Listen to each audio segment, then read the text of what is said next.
Hello YouTube fans, it's your boy Brad here with another video. Today we're going to be looking at two stun guns that I purchased off of Amazon. I am a runner. You guys probably know a little bit about that. And for years I've been running with this very cheap that I got off of AliExpress years ago. It works. This is for dogs, not for people. I purchased this for dogs. There's always dogs running loose here in our neighborhood and around town. So, and I've ran across dogs before. So I purchased this and I have it on my wrist like so. And I'm running. So it's a nice little thing, but I got to running longer miles and I get a little tired. And I'm like, if I have to whip this thing out and confront a dog and out of breath at the same time, I'm getting a little old for that. So I said, you know what? Let's go with a stun gun and find something for runners. Now, when I looked online and you type in stun gun for runners or something like that, we've had stun guns like this around our house for quite a few years. These are very cheap, but not necessarily something I want to run with because I wanted something round that I can hold in my hand and carry easily. So I looked at stun gun flashlights, and so let's take a look at the two that I purchased. First in the ring at 8.6 ounces, we have the Vipertek VTS-T01. It is 7.5 inches.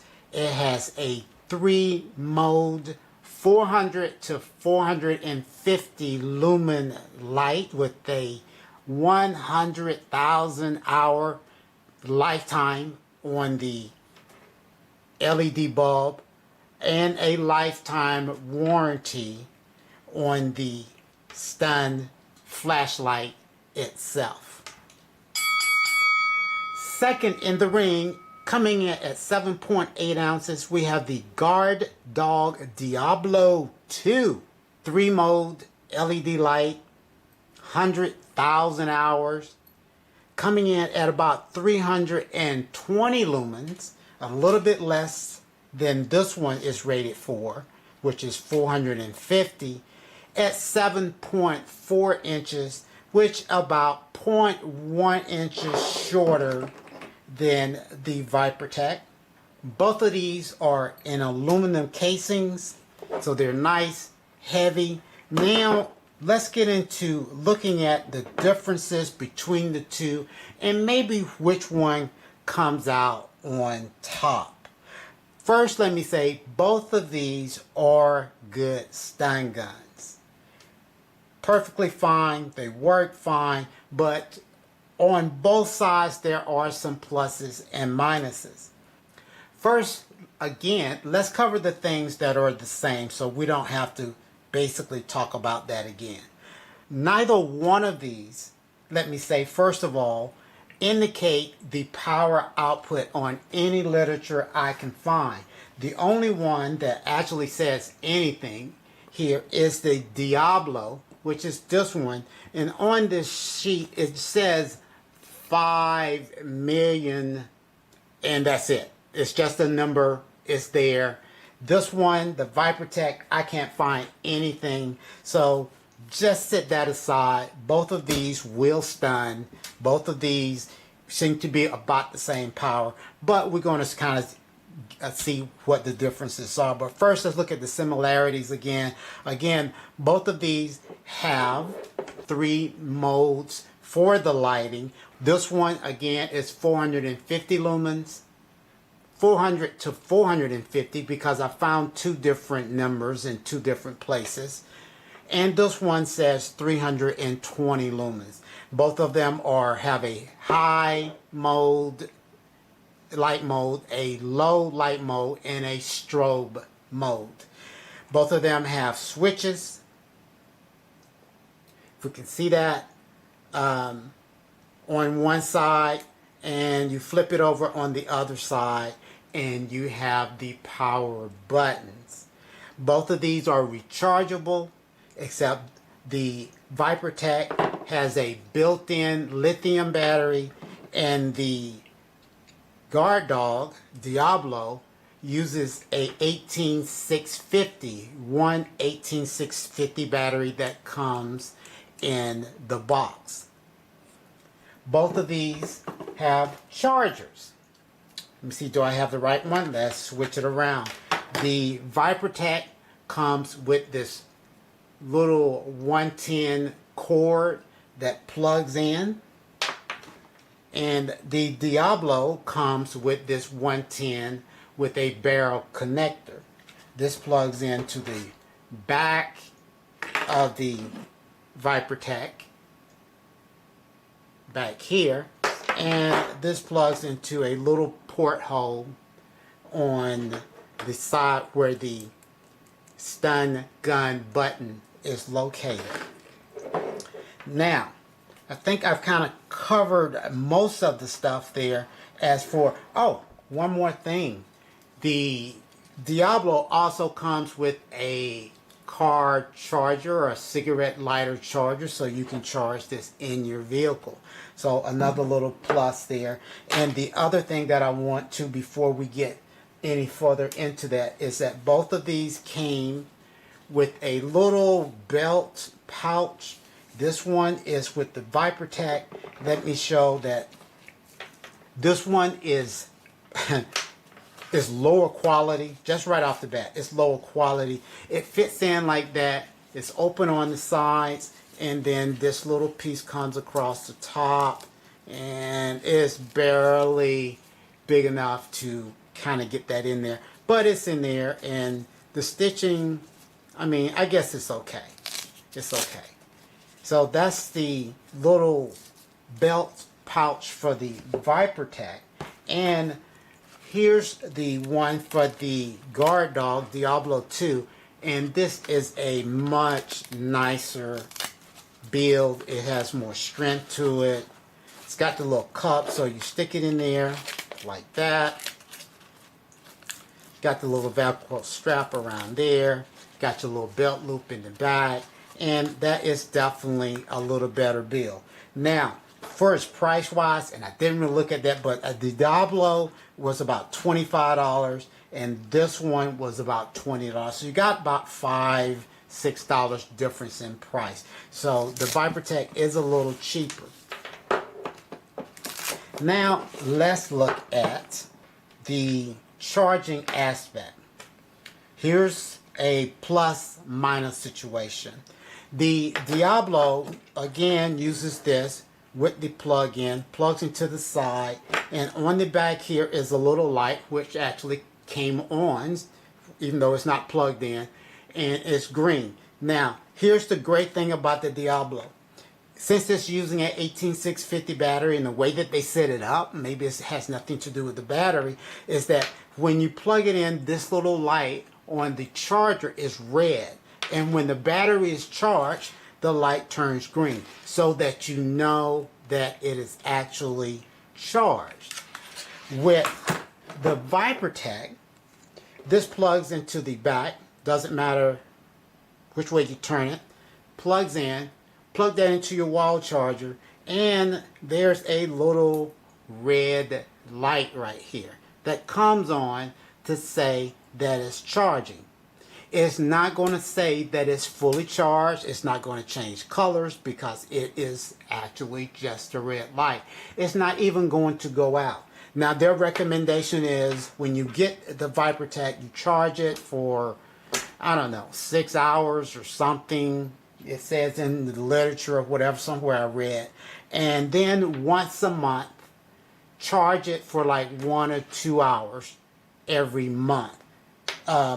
Vipertek, please, because that's like this Vipertek, and this is the Vipertek, this little cheap one here, has this little thing, and you plug that into the wall, and it has a red light, but you're just, and they say charge it once a month or whatever. That way you know it's charged. But it would be great if they actually put a light in that says that would change colors, just like this little light on the back of here that turns from red to green, that you can plug it up and know that it's charged instead of trying to guess of how fully charged it is. A lot of the stun guns and stuff will be kind of like that, not necessarily showing when they are fully charged. So that I did not like. Let's look at the straps real quick. On the back of the Guarddog has a pretty decent looking little strap, a little bit thicker. This is a kind of a rounded, I think that's pretty good. Very thin here at the top as we look at it. I like the way they put the loop on there, but we'll talk about that in a minute.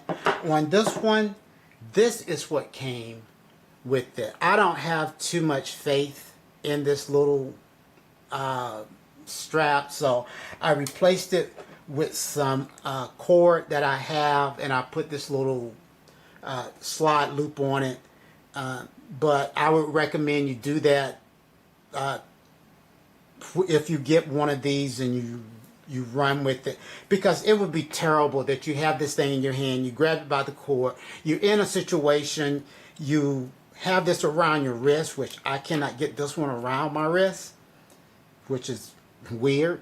I have big hands. And the stun gun comes out of your hand, now you're to the cord, and this little thing snaps. So I put a quality piece of cord on here because, again, I run with this. This one I will probably change out. I'm just not sure whether I want to change it out. Has a very small hole to get that cord in there, so I'm not sure I'm going to be able to actually replace this one, but if I can, I will do that. So the button's pretty flat. I wish they would make that another, 1, maybe 2 millimeters taller. That way when you feel around on this thing, you know where the button is. You'll automatically hit it with your thumb or your finger. It's too short. It's I don't know why they made it. And both of these are kind of like that. The Diablo, let's take a quick look at it, is a little bit sticking out a little bit more than the Vipertek. Switches on it. Let's go back to the Vipertek. I know I'm hopping back and forth, but this is the Vipertek. Vipertek has 2 switches. It has the on and off switch here at the bottom. So you have to make sure that's turned on, and now you're operating it just as you would this one. That one does not have another switch, so when you everything is right there. So you turn it on. Let's look at the power. Again, I mentioned at the beginning of this video, neither one of these mentioned their output, amperage, or whatever they use to tell how powerful they are.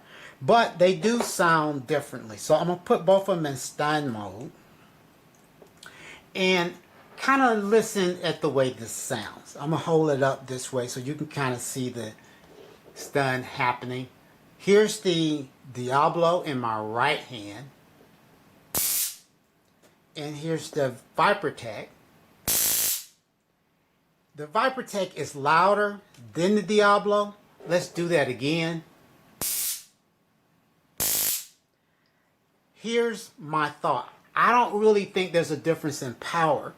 I think the Vipertek, and this is just what I think, because the gap between the prong is wider, the gap between the prongs are wider, that it makes a louder crackling sound.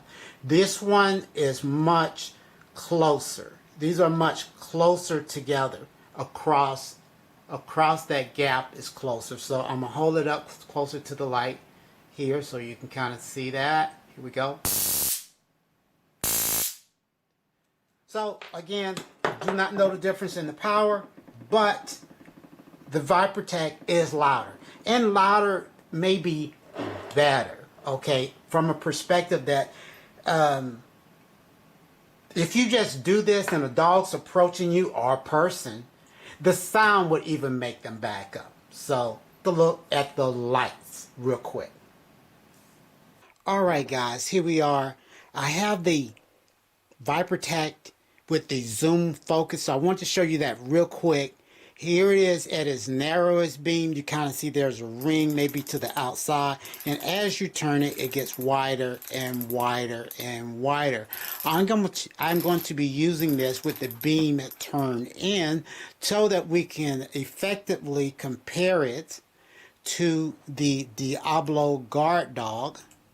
Let me see if I can get it in the right mode here. And get this one in the right mode. And here we are with both of them at their bright setting. On my left here, moving up and down, is the Vipertek, and on the right is the Diablo. Now I'm going to go to their, we got the low beams on now, and again the Vipertek on the left and the Diablo on the right. You can see there's even two different, a little bit difference in color. The Vipertek is a more blue color, a little cooler, and the Diablo is a little bit warmer. Now we're going to go into the all crazy flashing mode, and they're both of them in their flashing modes. I will show the Vipertek and the Diablo, and I'm going to go back to the Vipertek, and I'm going to show it. That's in the zoom in, and I'm going to zoom all the way out. And that's it, guys. That's the light output of both of these flashlight stun guns. Guys, that's about it. Again, the Vipertek VTS-T01 and the Guarddog Diablo 2. Very similar. Both of them are good. Check it out. For you runners out there or you walkers who like to go outside, I think either one of these will be a good stun gun for your needs. Well, thank you guys for watching this. If you like what you see, please hit that like button, hit that subscribe button, and you guys have a blessed day.